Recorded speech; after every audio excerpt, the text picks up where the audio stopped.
I have a friend who really does a good job of keeping up with everything on X related to AI, good articles, good points of view, new features of various models. Like, it's nice that he does that so that I don't have to go into that cesspool. And the other day, so what he'll do is he'll post links to X, and I'll click on them, and then invariably I'll find myself reading the comments, which is like, that's the fucking gateway. And one guy was making a comment, I don't even remember what the article was about, but he was making a comment that he was so excited because his prediction is that everyone's going to be running models, AI models locally. And I was like, dude, you probably are the same guy that 5 years ago was going to put everything on the blockchain. I never comment back on X, but my thought was, so I'm going to comment here on TikTok. My thought was, wait, like, look around. People prefer the cloud. No one's running servers in their back office. Nobody wants to. Nobody wants to run like, yeah, sure, there is a market. People, yes, are buying Mac Minis to run OpenClaw. I get it. But not everybody wants to do that. But then I had a thought. I'm a little bit wrong.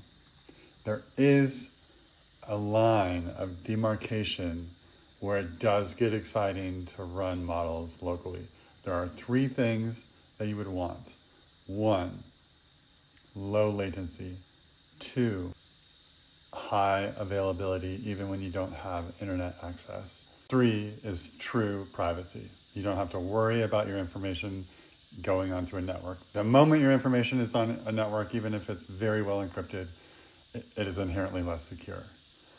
So those are the three benefits of running models locally, and I get why certain people want it. But I think that the trade-off is, well, models are way better when they're served with like giant GPUs from NVIDIA than they are on your phone. But once that trade-off's not there anymore, that goes away. If it was as easy to run an absolutely banger frontier model on my iPhone as it is to run it in the cloud, sure, put that shit on my iPhone. Like, put it in the browser. But that reminds me of another thing, which is that people keep talking about how you can choose models based on how intelligent you need the model to be. Well, they're all not quite smart enough. I'm only going to choose the most intelligent one because I don't want any chance of a mistake, of a dumb mistake.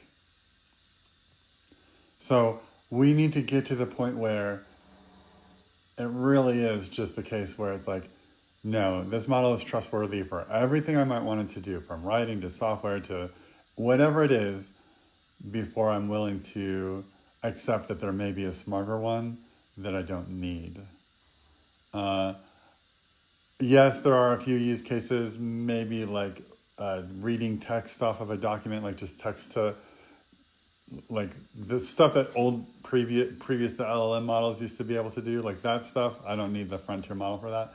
But in general, if I'm asking open-ended questions to a model and I need it to come up with answers that involve context and thoughtfulness, I want that frontier shit. And I don't know where that line is either. So those are the two lines we need to find. One is, where does marginal intelligence become not valuable anymore? Look, you got it?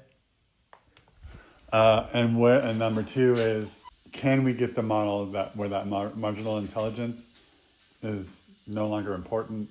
Can we get it into an iPhone where it's as easy to install as Chrome?